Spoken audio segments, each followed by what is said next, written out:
예수님께서는 아침 초반을 마친 자리에서 베드로를 향해서 어찌 보면 참 직설적이고 곤혹스러운 질문을 하셨습니다. 그 자리에는 함께 물고기를 잡으러 간 다른 제자들도 둘러앉아 있을 텐데요. 주님께서는 왜 여러 제자가 모인 자리에서 하필이면 베드로를 지목해서 질문을 하신 것일까요? 그것은 어쩌면 유다와는 양상이 다를지라도 베드로 역시 주님을 부인했던 사실에 대해서 베드로는 스스로 깊은 자괴감을 가지고 있고 그것이 그에게 상처가 되었으며 또 그 안에서 빠져나오지 못하고 붙들려 있었을 것입니다.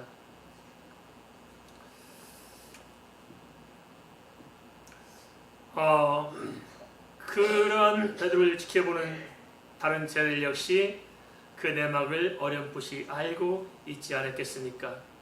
물론 다른 제자들 역시 예수 그리스도의 십자가와 부활 사건을 전후해서 떳떳한 사람은 아무도 없었습니다.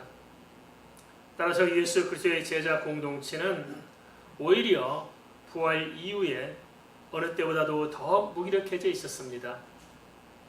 예수 믿고 10년 되고 20년 되면 갈수록 믿음이 성장하는 게 정상일까요? 믿음이 도망가는 게 정상일까요? 물론 중간중간에 어떤 침체가 있을 수 있을 것입니다. 그렇지만 정상적으로 성장해서 더 믿음이 깊어지고 더 충만해야 되는데 참 희한합니다. 제일 뜨거운 때는 3개월, 그 다음부터는 다시 또 식어져 가지고 또 그러고 있다가 예수 10년쯤 믿고 나면 또 더 가물가물해져가 있고, 이와 참 왜 그럴까 도대체, 그죠? 예수의 공동체가 그렇습니다. 예수님과 더불어 살 때는 그렇게 활기찼던 제자들이 막상 십자가에서 죽으시고 부활까지 하셨음에도 불구하고 그 사실을 눈으로 목격했음에도 불구하고 예수의 제자 공동체는 부활 이후에 오히려 더 힘을 잃고 침체했었습니다. 이러한 사실을 아시고 주님께서는 디베랴 호수로 찾아오셨고 조반 후에 베드로에게 질문을 시작하신 것인데요. 깊이 보면 이는 베드로 한 사람에게만 던진 질문이 아니라 제자 공동체를 향해서 주신 질문이라 할 수 있습니다. 그것은 이러한 질문이 갖는 성격이 그 점을 잘 대변해주고 있습니다. 베드로에게 하신 주님의 질문은 말하자면 베드로에게 자기 자신과 직면하게 함으로써 치유와 회복을 꾀하신 것으로 볼 수 있는데요. 이런 제자 공동체 안에서 실추된 베드로의 자존감을 회복시킴과 동시에 또한 모든 제자들을 하나로 묶어서 다시 사람 낳는 어부의 자리로 세우고자 했던 주님의 섬세한 배려가 깔려있다고 볼 수 있을 것입니다. 복음서에서 기록된 예수 그리스도의 사역은 두 가지로, 하나는 예수님께서 친히 언약의 그리스도의 있음을 말씀과 이적을 통해서 증거하시고 그 토대에 의해서 하나님의 그 모든 언약을 성취하신 것이었고요. 두 번째는 예수님께서 그 그리스도라는 사실들을 증언해야 하지 않는 누군가는 그 증언할 제자들을 사역 초반부터 양육해서 사역 마지막 때까지 세우신 것입니다. 그 구체적인 사역의 장면을 요한복음 21장 15절에서 17절은 이렇게 기록하고 있습니다. 요한복음 21장 15절에서 17절 말씀을 우리 같이 좀 볼까요? 그들이 조반 먹은 후에 예수께서 시몬 베드로에게 이르시되 요한의 시몬아 내가 이 사람들보다 나를 더 사랑하느냐 하시니 이르되 주님 그러하나이다. 내가 주님을 사랑하는 줄 주께서 아시나이다. 이르시되 내 어린 양을 먹이라 하시고 또 두 번째 이르시되 요한의 시몬아 내가 나를 사랑하느냐 하시니 이르되 주님 그러하나이다. 내가 주님을 사랑하는 줄 주님께서 아시나이다. 이르시되 내 양을 치라 하시고 세 번째 이르시되 요한의 시몬아 내가 나를 사랑하느냐 하시니 주께서 세 번째 내가 나를 사랑하느냐 하심으로 베드로가 근심하여 이르되 주님 모든 것을 아시오매 내가 주님을 사랑하는 줄을 주님께서 아시나이다. 예수께서 이르시되 내 양을 먹이라. 주님께서 제자들에게 찾아오셔서 말씀을 나누신 것은 고기 잡는 업으로 돌아간 제자들을 다시금 사람 낳는 업으로 세우고자 하신 것일 것입니다. 이런 점에서 요한복음 21장 15절 17절은 주님께서 친히 주관하신 제자 훈련의 좀 마지막 종강 수업이라고 이렇게 할 수 있습니다. 제자들도 그렇지 고기 잡는 어부를 불러서 3년 반 가까이 그렇게 애써서 주님께서 양육하셨잖아요. 그러면 3년 반 동안 이렇게 양육했고 또 주님의 십자가 사건이 언약대로 성취된 것을 눈으로 보았고 또 주님께서 부활하신 장면을 직접 목격했다면 3년 반 동안 양육했으니까 이제 지금쯤이면은 그냥 주님이 뭐라 하지 않더라도 제 삶을 능히 당차게 감당할 거 하잖아요. 그런데 반대였습니다. 자기 자신 안에 있는 그 자괴감 하나 극복하지 못하고, 다른 말로 말하면 영적인 상처 하나 극복하지 못하고 그 안에 갇혀서 엉뚱한 길로 다시 되돌아가고 있었던 것입니다.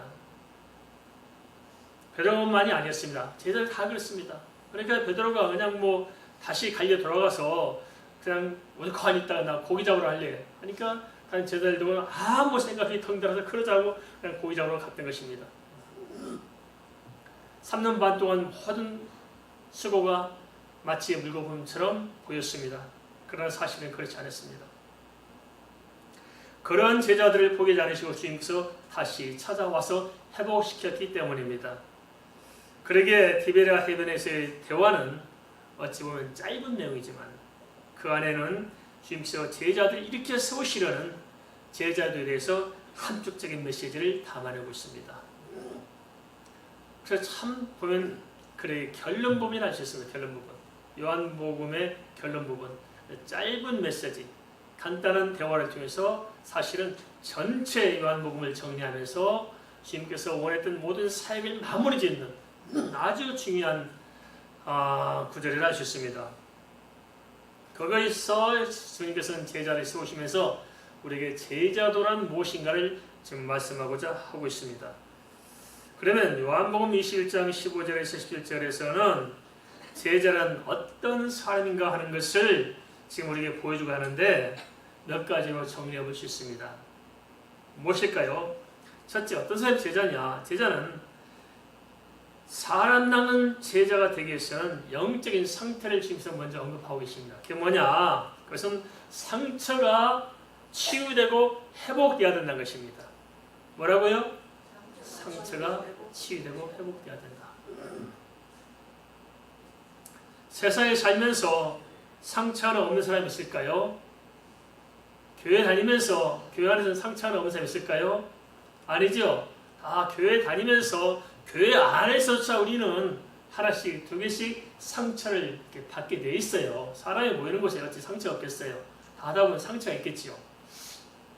죄를 하면서 또한 상처를 받으시지 않겠습니까? 그래, 중요한 것은 그 상처에서 빠져나오는 것입니다. 상처에서 빠져나와서 주인과 다른 사람과의 관계에서 어두운 그림자가 없이 밝고 활기차고 당당함이 시작하는 것입니다. 그것에서 빠져나오지 못하기 때문에 내 신앙을 하나 지키지 못하고 배하고 방황하는데 어떻게 다른 사람들을 또 세워서 제자를 삼을 수 있겠습니까? 상처를 치유하지 못하고 자신의 상처를 극복하지 못한 사람은 정서적으로도 어두워서 다른 사람의 상처를 치유하지 못하고 반대로 상처를 주기가 쉽습니다. 상처가 많은 것은 어쩔 수 없어요. 그러나 그 상처를 치유하지 못하면 문제가 생길 수 있습니다. 상처를 치유하지 못하면 다른 사람의 상처를 줍니다. 교회도 보면 그렇습니다. 누가 가장 많은 상처를 주게 되어 있습니까? 상처가 치유되지 않은 사람이 상처를 많이 주게 되어 있습니다. 반대로 누가 상처를 많이 받습니까? 누가 시험에 많이 들고 있습니까? 시험 드는 사람, 상처 많이 받는 사람은 공통적인 특징이 하나 있습니다. 뭐냐면 자기 상처가 치유되지 않은 사람이 있습니다. 아픈 곳이 있기 때문에 조그만 말 한마디에도 쉽사리 또 상처를 또 받게 되어 있습니다. 그래서 상처를 치유하는 게 참 중요합니다. 가족관계도 그렇습니다. 상처가 치유된 가정이 행복합니다. 결혼은 마찬가지입니다. 남편과 아내가 좋은 혼수는 뭐냐면 과거에 지난날에 있었던 모든 상처가 치유되고 건강한 정서, 건강한 영혼으로 만나야 그 가정은 건강하고 행복해질 수 있다는 것입니다. 교회도 마찬가지입니다. 성도들이 다 상처가 치유되고 평안하고 하는 은혜 가운데 있어야 교회가 활기가 넘치는 것입니다. 그렇지 않고 상처들이 있으면 서로 쉽사리 상처 주기가 쉽고 그 상처 때문에 실족해서 넘어지기가 쉬운 것입니다. 그런데 내가 넘어져 있고 나 한 사람도 서볼 힘이 없는데 어떻게 다른 사람들 돌아볼 수가 있겠습니까? 상처만 주면 다행이죠. 따라서 주님의 사명을 따르는 제자는 먼저 우선순위가 있는데 그건 뭐냐? 내 자신과 직면해서 내 상처를 정확하게 보고 거기서 치유받고 빠져나와야 할 줄 믿습니다. 상처를 던져버리십시다. 빠져나오십시다. 그럼 어떻게 상처가 치유되고 회복될 수 있을까요? 그것은 직면하는 것입니다. 누구에게 직면하느냐? 주님 말씀 앞에 직면해야 되는 것입니다. 근데 우리가 상처를 치유한다고 사람들에게 위로받으려고 자꾸만 이래요. 그러니까 사람들에게 위로받으려고 안 되는 것입니다. 주님의 말씀 앞에 서서 주님의 말씀으로 치유하고 회복해야 내 상처가 회복되는 것이지 사람에게 위로받는다고 되겠습니까? 아닙니다. 주님 앞에 서야 됩니다. 주님도 마찬가지입니다. 그래서 베드로를 불러 세웠습니다. 그럼 뭐라고 묻습니까? 베드로에게 내가 나를 사랑하느냐고 3번이나 물었습니다. 예, 한 번 묻지 않고 3번이나 물었을까요? 참 얄궂습니다. 그것은 주님께서 베드로에게 내가 나를 3번이나 부인하고 했던 말씀 그대로 결국은 베드로는 3번이나 부인하고 말았습니다. 그런 베드로에게 주님께서 내가 나를 사랑하냐고 3번을 묻습니다. 왜 그랬을까요? 베드로의 상처를 후비는 것일까요? 아닙니다. 주님께서는 우리의 상처를 어떻게 치유하시냐? 상처를 후비는 게 아닙니다. 사람에게 자꾸 내 상처를 보이면 사람이 내 상처를 후벼 파고 있죠. 그죠? 그래서 아파 죽겠는데 더 팝니다. 주님 그렇게 하지 않습니다. 상처를 후벼 파는 것이 아니라 상처와 직면에 감으로써 그것을 뛰어넘을 수 있는 주님의 말씀을 듣고 빠져나오도록 만드는 게 주님의 방법입니다. 주님께서는 베드로의 허물을 덮어내시려고 물었습니다. 왜 그렇게 하셨을까요? 누구나 상처가 없을 수는 없지만 자기 상처를 먼저 치유받고 영적으로 회복될 때 기쁜 마음으로 주님을 따를 수 있을 것입니다.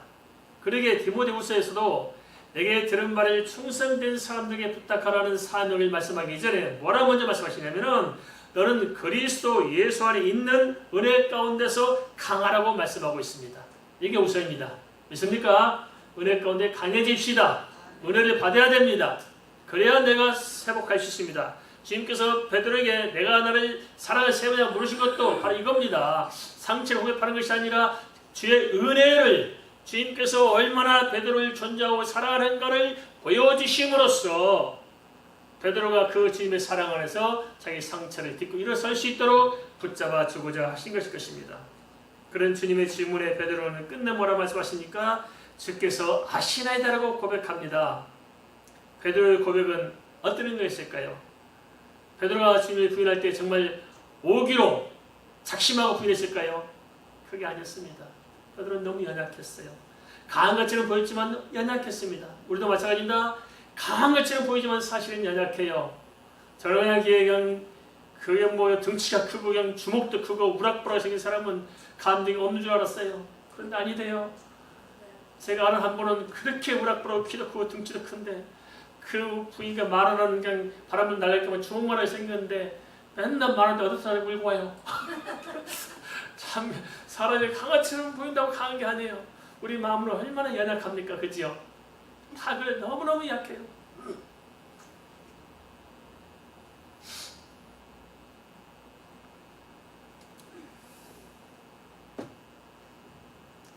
이러한 베드로의 고백을 통해서 베드로는 자신이 물론이거니와 무기력해졌던 예수 공동체 모든 제자들이 다시 한번 주님을 떠났던 그 상처, 자기가부터 빠져나와서 주님을 사랑하는 자리로 다시 설 수 있도록 주님의 자존감을 회복해 주신 것입니다.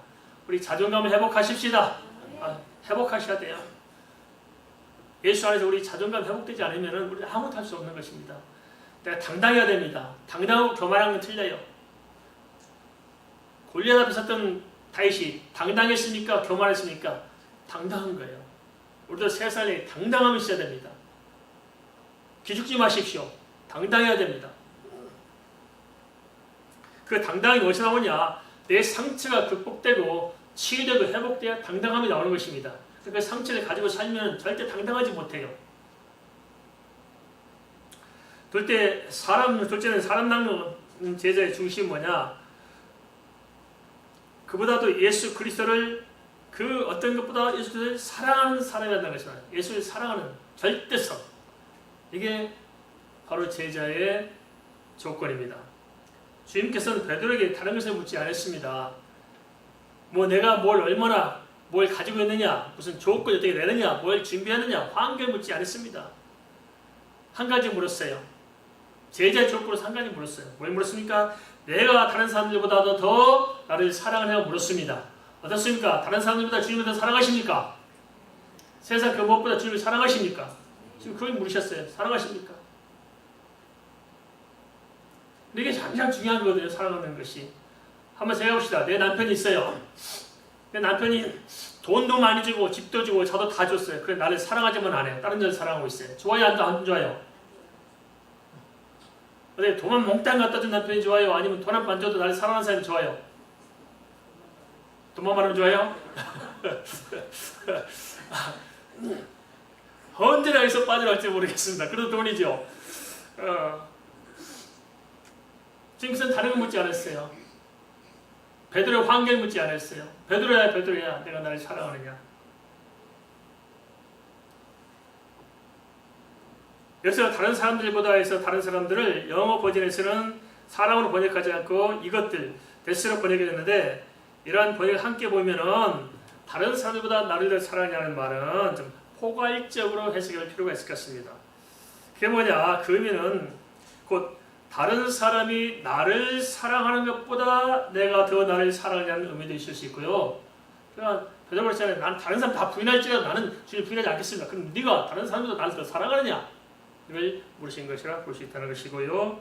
또 한편은 내가 다른 사람들을 사랑하는 것이나 이 세상을 사랑하는 것보다도 나를 절대적으로 우선해서 사랑하느냐 물었던 것입니다. 어떻습니까? 이 세상 그 무엇과도 바꿀 수 없는 주님을 가장 사랑하십니까? 내 생명보다 사랑하십니까? 내 물질보다 사랑하십니까? 내 시간보다, 내 건강보다 사랑하십니까? 이게 돼야 된다는 거예요. 이게 예수 믿는 사람이거든요. 실제는 참 의문스러워요. 아멘 하지만은 또 진짠가 싶기도 하고 그렇습니다. 진짜라면은 그 열매를 알 수 있잖아요. 저 앞에 순종하면 살 거 아니겠어요? 불순종하는 이유는 사랑하는 게 안 사랑하는 거예요. 사랑하지만 육신이 연약해요? 아닙니다. 우리는 어쩌면 육신이 약한 것이 이렇게 너무 강한 거 아닌가 싶어요. 주님께서 물으신 사랑이라는 말의 단어는 15절과 16절 첫 번째, 두 번째에서는 아가파오로 썼습니다. 그리고 17절의 세 번째에서는 필레오로 쓰였는데, 베드로가 대답한 사랑이란 그 단어는, 용어는 15절, 16절, 17절 세 번 다 모두 다 필레오로 썼습니다. 어떤 사람은 아가파오를 보다 높은 차원의 사랑이고, 필레오는 자연스러운 더 좀 단계가 낮은 사랑의 감정을 설명하지만 사실은 그런 설명은 의미가 없습니다. 왜냐하면 예수님과 베드로가 디베라 바닷가에서 만나서 대화하셨을 때 어느 나라 말로 대화했을까요? 히브리어로 했을까요? 헬라어로 했을까요? 아니에요. 아람어로 했어요. 아람. 당시 언어가 주로 아람을 썼거든요. 아람말로 한 거예요. 이렇게 아람말로 한 것을 요한이 번역할 때는 헬라어로 번역한 거예요. 그러니까 말의 번역상 조금 차이점이 있습니다. 그래서 이렇게 두 가지 단어로 이렇게 필레오와 아가파오로 이렇게 번역은 됐지만 사실은 하나의 단어에서 나왔습니다. 뭐냐면 아람을 썼다면은, 아람어란 말하면 그 아람어로 사랑이라는 말은 홉, 그러니까 정확한 발음으로서는 홉 이렇게 할 거예요. 그게 사랑의 말이고, 또 히브리어 썼다면은 아하바라는 단어가 있습니다. 히브리어는 그런 단어가 하나밖에 없어요. 그 말에서 우리도 사랑이라는 말이 하나밖에 없잖아요. 또 다른 게 있어요? 그 하나 있죠. 그거밖에 없는 것처럼 하나입니다. 중요한 것은 왜 이렇게 그런 요한은 단어를 바꿔가면서 이렇게 썼을까? 이렇게 세 번이나 반복했을까? 그것은 이 세상 그 무엇보다도 어떤 경우 어떤 편보다도 절대적으로 주님을 사랑하는 것은 바꿀 수 없는 온전한 가치를 가지고 있다는 것을 강조하고자 한 것입니다. 이 말은 영혼 구원이 소중하고 주일들이 또한 소중하지만 어찌 보면 주님께 대한 사랑 그것들보다도 우선되어야 한다는 절대적인 가치를 말씀하고 있었을 것입니다. 다시 말하면 우리가 제자로서 사는 삶에서 실수하는 게 뭐냐면 열심히 일하면서 기도 안 해요. 뭐 열심히 쏟아낸다고 해놓고 성경을 읽지 않고 또 예배는 안 해요. 앞에서 실컷 봉사한다 놓고 예배 시간 졸고 앉아 있어요. 이런 게 많잖아요. 이건 아니란 거예요. 마르다와 마리아의 사역이 나오잖아요. 그럼 마르다는 사역자의 모습입니다. 마리아는 예배자의 모습인 거예요. 무엇이 우선되어야 할까요? 바로 이것도 우리가 잘 생각해 볼 필요가 있는 것 같습니다. 저희 말씀 나와서 드립니다만은 사역도 중요하죠. 그러나 사역보다도 더 우선한 것은 하나님과 나와의 관계가 중요합니다. 그래서 예배자가 우선되는 것입니다. 교회에서 참 중요한 것은 예배하는 것이고 전도는 예배자를 구하는 것입니다. 자, 바울의 경우도 그렇습니다. 바울이 정말 위대한 역사를 이루시던 것은 뭐냐? 우리는 바울이 열심히 복음 전도하는 일만 생각하시겠습니다만 아니었습니다. 그보다 더 열심히 한 일이 있었는데 그게 뭐냐면 바울이 기도를 쉬지 않았어요. 바울은 기도 가운데 살았고 또 하나 바울이 했던 것이 있습니다. 그 뭐냐? 예수 그리스도를 아는 그 보상은 지식을 향해서 모든 것을 배설물로 여겼다고 했습니다. 그만큼 주님을 향해서 집중했고 주님께 기도하며 살았기 때문에 바울은 큰 일을 감당할 수가 있었던 것입니다. 우리 교회도 마찬가지입니다. 우리 개인도 마찬가지입니다. 우리가 정말 주님을 위해서 뭔가 좀 위대한 일, 큰 일을 이룬다. 일이 중요한 것이 아니고 주님께 집중하는 게 중요합니다. 믿습니까? 우리가 먼저 기도하고 주님께 은혜 받고 복음을 구하고 주님을 더 깊게 알아갈 때 모든 능력이 거기서 나오고 모든 하나님의 역사는 거기서 시작되는 것입니다. 이걸 잘 알아야 됩니다. 우리가 정말 주님께 초점을 맞출 수 있을 때 사역의 현장에서 주님의 은혜가 매 순간 나타나는 것을 경험하게 될 것입니다. 주의 일은 주님께서 하시기 때문입니다.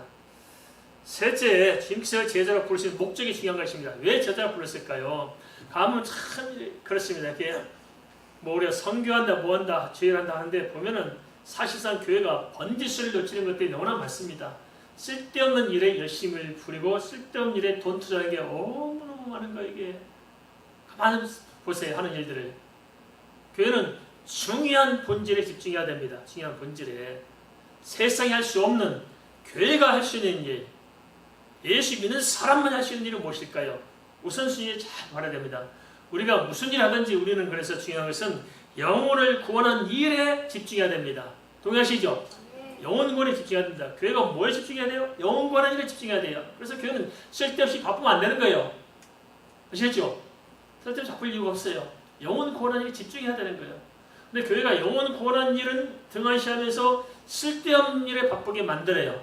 이리 쫓아다니고 저리 쫓아다니면서 진짜 중요한 일은 놓치게 됩니다. 우리 교회도 마찬가지입니다. 진짜 중요한 건 뭡니까? 주의 이름이 뭐예요 도대체? 주님께서 말씀하셨어요. 주의 이름이 뭘까요? 예수 그리스도를 믿는 거예요. 하나님 믿는 것이 주의 일입니다. 동의하십니까? 믿는 일이 중요한 거예요. 그래서 믿도록 만들고 그래서 철저히 복음 안에 세워나가고 복음으로 세워받은 사람들이 또 다른 사람들을 복음으로 세워가는 게 주의 일이고 교회는 그 일에 집중해야 할 줄 압니다. 주님께서 이것을 부탁하신 거예요. 제자들에게. 그래서 세 번째는 뭐냐? 부르신 목적에서 분명히 말씀하셨는데 양들을 섬기라고 말했습니다. 누구 양을? 주님의 양입니다. 동의하시죠? 사람의 양이에요? 주님의 양이에요? 주님의 양입니다. 이걸 잘 생각해야 됩니다. 주님께서는 베드로를 고백을 들으시고 첫 번째 15절에서 내 어린 양을 먹이라고 하시더니 두 번째 16절에서는 내 양을 치라. 그리고 세 번째 17절에서는 다시 또 내 양을 먹이라고 반복해 말씀하고 있습니다. 여기서 양이란 말은 아르니온이란 말은 어린 양을 의미하고 또 프로바토는 가축의 무리로 보편 양을 의미하는데요. 이렇게 양이란 말을 이렇게 단어를 바꿔가면서 중복해서 말씀한 이유가 뭘까요? 그래서 뭐 어린 양을 먹는 게 따로 있고 뭐 또 큰 양을 먹는 게 따로 있고 그런 것이 아니고 그런 말장난하려고 한 게 아니고요. 뭐냐? 그리고 또 한편 이렇게 먹이라 치라 먹이라 반복하고 있는데 그것은 뭐냐면 정말 이렇게 양들을 섬기는 일에 최선을 다하도록 반복적으로 강조해서 말씀하신 데 의의가 있을 수 있습니다. 마가복음 3장 15절 16절에서는 제자를 부르신 목적이 분명히 제시되고 있는데요. 뭘 말씀하시냐면 세 가지를 말씀하고 있어요. 첫째 뭐냐? 자기와 함께 있게 하시고, 주님과 있어야 되잖아요. 주님 앞에 집중하는 게 중요합니다. 있게 하시고, 두 번째 전도하며, 그죠?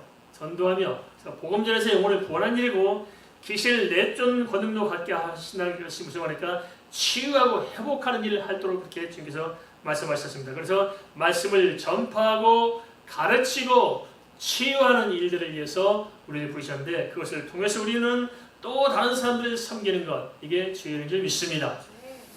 이어서 주님께서는 앞으로 베드로가 어떻게 살아야 될지를 말씀하시는데요.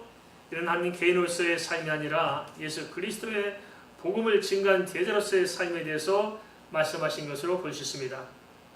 따라서 요한복음 21장 18절 19절은 한 사람 베드로만이 아니라 모든 제자에게 주어진 삶을 예견한 것이라고 볼 수 있는데요. 한번 보겠습니다. 요한복음 21장 18절에서 19절 말씀 같이 보겠습니다. 내가 진실로 내게 이르노니 내가 잘못에는 스스로 띠띠고 원하는 곳으로 다녔거니와 이것은 내 팔을 벌리리니 남이 내게 띠띠우고 원하지 않은 곳으로 데려가리라. 이 말씀을 하시면 베드로가 어떠한 죽음으로 하나님께 영광을 돌릴 것을 가리키시미로라. 이 말씀을 하시고 베드로에게 이르시되 나를 따르라 하시니, 예수님께서 베드로에게 나를 따르라고 말씀하신 것은 단순히 사명감을 가지고 살아남는 어부의 길을 걸어가도록 부르신 것이 아니었습니다. 그보다는 더 심각한 말씀이었습니다. 그게 뭐냐? 지금까지 너 스스로 원하는 대로 살았지만은 이제는 그러지 않을 것이다. 이제는 내가 원하든 원치 않든 다른 사람들에서 끌려가는 삶을 살게 될 것이다. 이 말씀이 의미되어 주님께서는 베드로가 어떠한 죽음으로 하나님께 영광을 돌릴 것인가를 예고하신 것이라고 언급하고 있습니다. 그럼 뭡니까? 참 삶이 희망적이에요? 절망적이에요? 어찌 보면 참 절망적이에요. 절망적입니다. 그렇게 말씀하시기 위해 주님께서 베드로에게 나를 따르라고 하신 것입니다. 그래 주님을 따르는 길은 고난의 길이고 십자가의 길이고 순교자의 길이 될 수 있을 것입니다. 마태복음 4장 18절 19절 주님께서는 처음 그 형제 안드레와 함께 베드로를 부르실 때는 그냥 살아남는 어부가 되라고만 말씀하셨어요. 그냥 좋은 비전이다 싶어서 왔는데 부활 이후에 다시 찾아와서는 이제 본색을 드리는 말씀하셨어요. 그게 무엇입니까? 순교자의 길로 부르신 것입니다. 순교자의 길로. 그 차이는 무엇일까요? 그것은 베드로가 그만큼 믿음의 깊이와 폭이 성장해서 그 말씀을 받을 준비가 되었기 때문일 것입니다. 언제나 말씀드렸잖아요. 홍해를 건널 때와 요단강을 건널 때의 차이가 있었잖아요. 홍해는 강을 갈라놓고 건너겠지만 요단강은 갈라놓지 않았습니다. 믿음으로 들어갈 때 강이 건너지게 했던 거죠. 물이 갈라지게. 바로 그렇습니다. 연약할 때는 그냥 살아남는 어부로 부르셨지만 이제는 양육한 이유는 뭡니까? 그런 살아남는 어부가 무엇인가를 분명히 이야기하십니다. 그게 뭐냐? 생명까지 걸고 주님을 쫓아가는 것으로 말씀하고 있습니다. 이게 제자의 길입니다. 제자의 길. 베스메스로 가는 소가 있습니다. 베스메스에 도착해서 뭡니까? 실컷 새끼들을 떨고 놓고 정말 그 슬픔과 애통함을 참고 베스메스까지 도착했는데 어떻게 됐어요? 내가 끌고 왔던 수레는 나를 불태울 나무가 되고 나는 각을 떠서 하나님께 번제로 드려지잖아요. 그렇죠? 근데 그것만 생각하면 인생이 참 쓸쓸해요. 그죠? 이건가?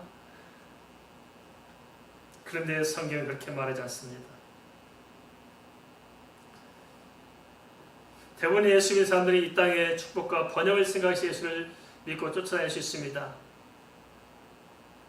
물론 예수 안에는 영생만 있는 것이 아니라 이 땅에서도 은혜가 있고 축복이 있는 것은 사실입니다. 하지만 로마서 8장 10절 18절은 진짜 제자된 삶을 살아가는 사람들에게 뭐라 말씀하시냐면 이렇게 권면하고 있습니다. 자녀이면 또한 상속자 곧 하나님의 상속자여 그리스도와 함께한 상속자니 우리가 그와 함께 영광을 받기 위하여 고난도 함께 받아야 할 것이니라. 영광을 받기 위해서 뭘 받아야 된다고요? 고난을 받으십시다. 고난 받는 만큼 영광이 있습니다. 그러면 고난이 많이 받아야 할까요? 조금 받아야 될까요? 많이 받아야겠죠. 그럼 고난 받기를 작정하십시다. 이렇게 해놓고 또 작은 상처를 극복하지 못하고 또 주저앉죠. 근데 뭐라 말씀하시나 이어서 18절에 현재의 고난은 장차 우리에게 나타날 영광과 비교할 수 없도다. 믿습니까? 고난 뒤에는 영광이 있습니다. 그렇습니다. 고난 뒤에는 영광이 있다. 믿으십니까? 로마서 8장 10절에서는 영광을 받기 위해서 고난 함께 받아야 한다고 말씀하시면서 바로 그 다음에 로마서 8장 18절에서는 현재의 고난은 장차 나타날 영광과 비교할 수 없다고 말씀하시고 말미암아서 우리가 고난받는 삶이 초라하고 비참하고 그저 정말 서글픈 일이 아니라 그 안에는 하나님의 위대한 비전이 있음을 알게 하십니다. 그 이유에 대해서 고린도전서 15장 19절은 우리에게 이렇게 말씀하고 있습니다. 만일 그리스도 안에서 우리가 바라는 것이 다만 이 세상의 살 뿐이면 모든 사람 가운데 우리가 더욱 불쌍한 자이라라. 이 세상이 전부라면 우리가 고난받을 이유가 없는 거예요. 우리가 뭐 때문에 그렇게 우리를 쳐서 복종할 이유가 있겠습니까? 마음대로 성질머리 부리면서 살아가야지. 안 그렇습니까? 하고 싶은 대로 살아가야지. 뭘 전대로 뭐 전대 나만 잘 살고 가면 되죠. 이 세상이 전부라면. 안 그렇습니까? 아닙니다. 아닙니다.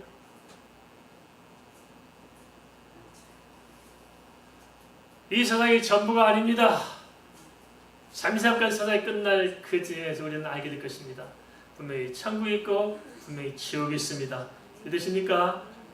세상에 속지 마시기 바랍니다. 속지 마세요. 우리 한번 가만 보세요. 우리 앞에 살다가 이스라엘 떠난 사람 보세요. 정말 부자들 많았잖아요. 정말 유명한 사람 많았잖아요. 정말 대단한 사람 많았잖아요. 그 사람들 인생의 종말이 어때요? 별것 없잖아요. 인생의 답이 거기야 있지 않습니다. 주 안에 있습니다. 주 안에. 그러기에 바울은 디모데후서 1장 8절에서 믿음의 아들인 디모데에게 이렇게 고민합니다. 그러므로 너는 우리 주를 증언함과 또는 주를 위해 갇힌 나를 부끄러워하지 말고 오직 하나님의 능력을 따라 복음과 함께 고난을 받으라. 아, 이게 어디 할 수 없습니까? 자식한테 고난 받으라고. 왜 이렇게 했을까요? 그 안에 놀라운 은혜가 있기 때문에 그렇습니다. 고난과 영광에 대해서 가장 많이 언급한 사람은 바로 베드로 사도로 베드로 전후서에서 고난이라는 단어를 15번이나 사용해요. 15번이나 언급하고 있습니다. 고난에 대해서. 실제로 그는 영광을 위해 고난의 순교를 받아들입니다. 참 우리가 영화 코바디스 잘 알잖아요. 지어 어디로 가시나이까. 그래서 그 로마에서 박해하는 크리스찬들, 베드로가 그 박해하는 자들 곁으로 다가선 주님을 바라보면서 도펴던 발걸음을 돌이켰어. 바로 주님을 따라서 고난의 현장, 그 로마의 그 피비린 나는 곳에 가서 베드로 역시 마찬가지로 순교의 제물이 됩니다. 이 땅의 영광보다 차라리 죽음을 선택했던 것입니다. 지금도 지구촌 곳곳에서 예수 그리스도를 따르기 위해서 얼마나 많은 사람들이 고난을 자원하는지 말할 수 없습니다. 많은 사람들이 예수 그리스도를 전하기 위해서 엄청난 핍박을 받고 있습니다. 지금 우리가 잘 아는 중국의 경우는 그렇습니다. 많은 사람이 지금 감옥에 가 있습니다. 중국의 지도자들이 다 붙들려서 감옥에서 고출당하고 있습니다. 감옥이 우리나라처럼 무슨 뭐 이렇게 참 좋은 줄 아십니까? 아니에요. 정말 피부리 나는 고통이 감옥에서 그들이 신앙을 지키기 위해서 그 감옥을 벗어나지 않고 감옥생활 하고 있고, 북한은 어떻습니까? 그죠? 예수 버리고 나오면 살린다 해도 끝까지 변하지 않고 지하 탄광 안에서 그 믿음을 지키기 위해서 햇볕 한 번 제대로 바라보지 못하고 허리 한 번 못 폈는데도 불구하고 그것을 감내하면서 살아간 사람, 차라리 죽음보다도 고통스러운 삶을 감내하면서 신앙을 지킨 사람도 있지 않습니까? 우리 잘 생각해야 됩니다. 우리 어떻게 예수 믿고 있습니까? 그런데요, 우리는 예배 시간 하나 지켜내지 못하고 기도 한 번 제대로 하지 못하고 주님 위해서 뭐 하나 제대로 똑바로 하지 못하고 살아가고 있는 것이 참 부끄럽지 않을까요? 그 주님을 생각한다면 우리는 정말 주님에서 고난의 길을 선택하고 있습니까? 조그만 불편함도 이겨내지 못하면서 우리는 원망 불편을 살고 있지 않습니까? 내 자신의 상처를 극복하지 못하고 있는 것은 아닌지 모르겠습니다. 좀 그 자리에서 빠져나오십시다. 그런 유치한 신앙 단계에서 빠져나와서 정말 당차게 한 시대의 하나님 손에 붙들려서 귀하고 존귀하게 쓰임받다가 정말 위대한 하나님 나라 그곳에서 영광을 바라보십시다. 그게 신앙생활 아닐까요? 세상에 속지 마십시다. 우리가 뭐 영광을 누려봤던데 이 땅에서 뭘 얼마나 누리겠어요, 그죠? 우리가 뭘 차지하고 뭘 어떻게 해서 이 세상에서 뭘 얼마나 어떻게 하겠어요, 그죠? 잠시 잠깐 다 지나가는데, 그죠? 다 지나갑니다. 저도 예전에 머리가 풍성했다고요. 그래서 머리가 반을 하는데 풍선 머리 보고 반에서 씹었는데 거울 치다 보니까 아이고 소갈물 다 빠져가지고 구대학 갖다 발려야 되겠어요. 세월이 금방 갑니다. 세월이 금방 가요. 속지 마시고 하루를 살더라도 주님 위해 살다 가십시다. 할렐루야. 다른 사람의 영혼을 세우고 한 생명이라도 우리가 구원하다 가면은 그것이 인생을 잘 사는 거 아니겠습니까? 베드로사는 자신에 대한 주님의 말씀을 듣고 특별히 사도 요한의 경우는 어떤지 궁금해서 이렇게 물어봤어요. 우리가 자기만 똑바로 하면 되는데 괜히 남들에게 궁금해. 그렇죠? 요한복음 21장 20절에서 21절 말씀 보겠습니다. 베드로가 돌이켜 예수께서 사랑하시는 그 제자가 따르는 것을 보니 그는 만찬석에서 예수의 품에 의지하여 주님을 파는 자가 누구니까 묻던 자들아. 이에 베드로가 그를 보고 예수께 여짜오되 주님 이 사람은 어떻게 되겠사옵나이까? 만찬 식사에서 주님을 파는 자가 누구냐고 물었던 사람은 요한이었는데요. 베드로가 요한을 지목해 질문한 것은 요한은 주님을 사랑하여 끝까지 십자가를 지켜봤던 사람이고 부활 후 무덤을 확인하고 함께 달려갔던 사람이기 때문에 그럴 것입니다. 그 요한은 어떻게 될 것인가 궁금한 거예요. 어쩌면 동지의식이 아니었을까 싶습니다. 근데 여기서 주님께서 뭐라 말씀하시냐? 요한복음 21장 22절에서 23절 말씀 같이 봅니다. 예수께서 이르시되 내가 올 때까지 그를 머물게 하고자 할지라도 내가 무슨 상관이냐? 너는 나를 따르라 하시더라. 이 말씀이 형제들에게 나가서 그 제자는 죽지 않으겠다 했으나 예수의 말씀은 그가 죽지 않겠다 하신 것이 아니라 내가 올 때까지 그를 머물게 하고자 할지라도 내게 무슨 상관이냐 하신 것이라. 베드로는 베드로의 사명이 있고 요한은 요한의 사명이 있고 우리 각자는 우리 각자의 사명이 있을 것입니다. 교회 안에서 마찬가지입니다. 이렇게 각자 주님께서 주신 사명이 틀리셨어요. 똑같이 복음 전하는 사명이지만은 다르셨습니다. 군대로 말하면 똑같이 포병이지만은 조준하는 사람이 있고 포를 나르는 사람이 있을 것이고 또 적진을 살피는 사람이 있을 것입니다. 교회도 마찬가지입니다. 다양한 역할이 있고 하지만 우리가 공통적인 것은 뭡니까? 영혼을 살려내고 영혼을 제자 삼는 사역은 우리 교회가 해야 될 사역인 것입니다. 이걸 놓치면 안 됩니다. 교회가 전도에 관심이 없고 선교에 관심이 없으면 교회는 무너지기 시작합니다. 왜냐?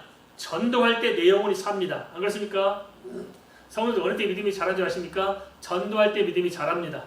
그래서 정말 성도를 사랑하면 전도 현장에 내보내야 됩니다. 전도 현장에 가서 전도하다가 빵 한 대 먹고 오면 그때부터는 아주 그냥 대단한 또 사역자가 됩니다. 할렐루야! 근데 우리가 너무 편하게 신앙생활하는 거예요. 너무너무 편하게. 그 사람과 어떻게 영적으로 성장할 수 있는 기회가 없는 거예요. 평생 전도 한 번도 안 하고 사는 사람들이 수덕해요. 그러니까 전도를 안 하니까 내가 신앙을 고백할 곳이 없어요. 그죠? 그러니까 전도를 해봐야 예수 믿는 것을 설명하면서 내 신앙 고백이 되고 그 속에서 전도 현장의 역사는 하나님의 은혜를 내가 체험할 수 있고 기적을 보시는데 그게 없다 보니까 그냥 머리로만은 아는 신앙생활에 몸을 씻습니다. 복음 전도의 현장을 개척하십시다. 그게 필요한 것입니다. 주님께서 말씀하신 요지는 너는 나를 따르는 것이었습니다. 한때 사람들은 주님의 말씀이 무엇을 의미하는지 정확히 이해하지 못하고 오해해서 요한은 죽지 않을 것이라고 생각했던 것 같습니다. 사도 요한은 당시 제자들 중에서 유일하게 순교를 면했지만 사실 요한 역시 순교 이상의 고통을 당했습니다. 제자들은 각기 사명대로 살았습니다만 결국 다른 제자들 모두 다 결국은 순교의 제물이 됩니다. 우리가 순교의 제물, 죽음의 자리에 가지 못할지라도 살아서 우리가 주님 은혜 안에서 좀 순교자적인 정신을 가지고 복음 전하면 살아보십시다. 할렐루야! 나는 죽었다 생각하고 복음 전하면 살아보십시다. 천국이 분명히 있고 지옥이 분명히 있다는 사실을 안다면 한 생명 한 생명 구하는 것이 얼마나 절박할까요? 근데 제가 생각할 때는 별로 못 느끼는 것 같아요. 이 절박함을. 절박함을 못 느끼니까 우리가 전도한 일을 별로 귀하게 생각하지 않습니다. 또 교회로 끌고 나오란 말이 아닙니다. 교회로 나오고 안 나오고에 따라서 진짜 예수를 믿어야 되는 것인지 명확하게 복음을 전해서 그 영혼을 살려야 하지 않을까요? 그렇죠?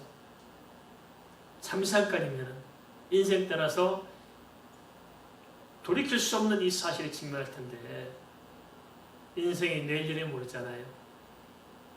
우리가 얼마나 살지 어떻게 알고 우리 주변의 사람들이 우리 가족이 얼마나 살지 모르니 마당에 영혼구원은 정말 절박하지 않을까요? 그 영혼구원의 절박함을 주님께서 우리에게 맡겨주신 줄 믿습니다.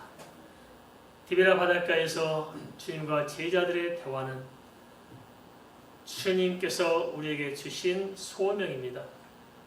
그 소명을 왜 마지막 부분 결론에 맺었을까요? 그래서 우리가 그 소명을 연장해서 살도록 부르신 것이 아닐까요? 제자 삼는 사역에 우리 동참하십시다. 그 길이 편할 일은 없어요. 그죠? 그렇지만 그 길이 영광스러운 길이 될 것입니다. 어떻습니까? 복음 전하면서 어려움 당해본 적 있습니까? 우리가 단 한 번이라도 복음 전하면서 어려움을 당해봐야지. 그것조차 없다면 지금 날에서 지옥을 배울 때 얼마나 부끄러울까요? 그죠? 지금도 참 선교지 많은 사람들이 고난을 겪고 있습니다. 그리고 요즘은 또 파키스탄이나 이슬람권 사람들은 초긴장을 하고 있습니다. 스웨덴 쪽에서 코란을 하나 두고 불태웠나 봐요. 그 사건이 이슬람권에 번지면서 지금 이슬람권이 난리가 아닙니다. 복음 전하는 일이 더 힘들어졌고 아주 굉장히 어려움에 직면했습니다. 그래서 파키스탄도 굉장히 좀 어렵다고 그럽니다. 그런데 저는 또 10월이면 또 그곳에 가야 합니다. 그렇지만 하나님이 지켜줄 줄을 믿습니다. 우리가 고난을 감당하고 복음을 증거하도록 결단할 때 그곳에서 정말 우리의 영적인 성장과 하나님의 기쁜 은혜를 맛보시지 않겠습니까? 그죠? 편한 신앙생활을 좀 던져버리십시다. 편하게 신뢰를 하지 마십시다. 복음 전하면서 결단하면서 주님을 바라보십시다. 요즘 너무너무 나약해졌어요. 너무너무 나약해졌습니다. 경제가 성장하면서 사람들이 편한 것만 찾다 보니까 너무너무 나약해졌어요. 그 결과 정말 지구촌이 참 심각해졌습니다. 영국 사람들은 정말 한때 그렇게 복음 전하는 열정으로 살았던 사람들이었는데 지금은 영국이 선교지가 됐습니다. 매주마다 교회 가는 사람들은 3%밖에 안 된다고 그런 것 같습니다. 교회가 술집으로 변하고 교회가 이슬람으로 넘어가고 있고 프랑스는 말할 것도 없고 독일도 마찬가지고 유럽이 전체가 쑥밭이 돼가고 있고 미국도 마찬가지입니다. 우리 한국은 어떨까요 지금? 야 그러니까 도대체 이게 다 편하다 안전하다 우리가 예수를 너무 쉽게 생각하고 쉽게 믿고 우리 중심으로 예수 믿었던 게 아닐까요? 그 결과 얻어진 게 뭘까요? 한국교회는 많은 문제가 생겼습니다. 예수 복음을 이룬 나라마다 심각한 문제가 뒤따라 옵니다. 뭡니까? 타락합니다. 심각하게 도덕질을 타락합니다. 그래서 예수 믿던 열정이 식어진 영국이나 유럽 심각하게 타락했습니다. 네덜란드 한때 그렇게 정말 복음적인 신앙을 뜨거웠던 네덜란드가 신앙이 빠져나가고 예수 믿는 사람이 없어지자 다 타락해가지고 지금 뭐 젊은이들이 모이면 뭐 남자 청춘 남자만 갔다가 뭐 별짓을 다 해도 아무렇지 않대요. 예수 믿는 신앙이 지구촌에서 빠져나가자 동성연애가 들고 일어나잖아요. 그죠? 교회에서 동성연애 허락하잖아요. 동성연애 목사를 세우잖아요. 이게 주님 오실 때가 임박했다는 증거입니다. 알겠습니까? 왜냐? 복음이 이미 땅까지 다 전해졌어요. 지금 여기서 마지막 시간을 준 것입니다. 우리가 하는 지저스 월드 미션 하는 일은 뭐냐? 세계 복음화가 아닙니다. 세계 이삭죽기입니다. 이삭죽기.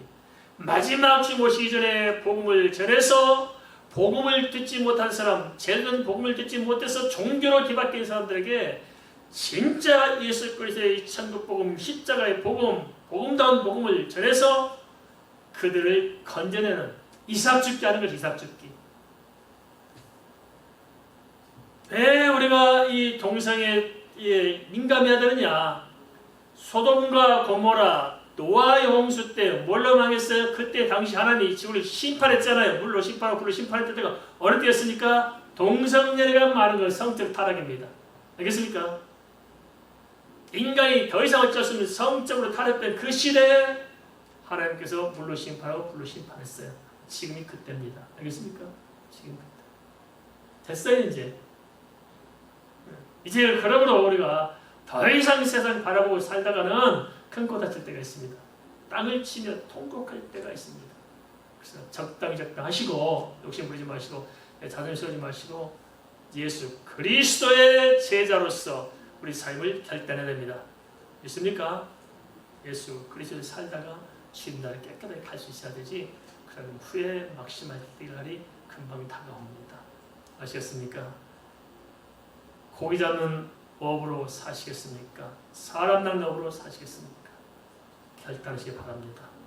고기 잡는 업으로 살지 마시고 사람 낳는 업으로 살아가시기를 주의 이름으로 축원을 드립니다.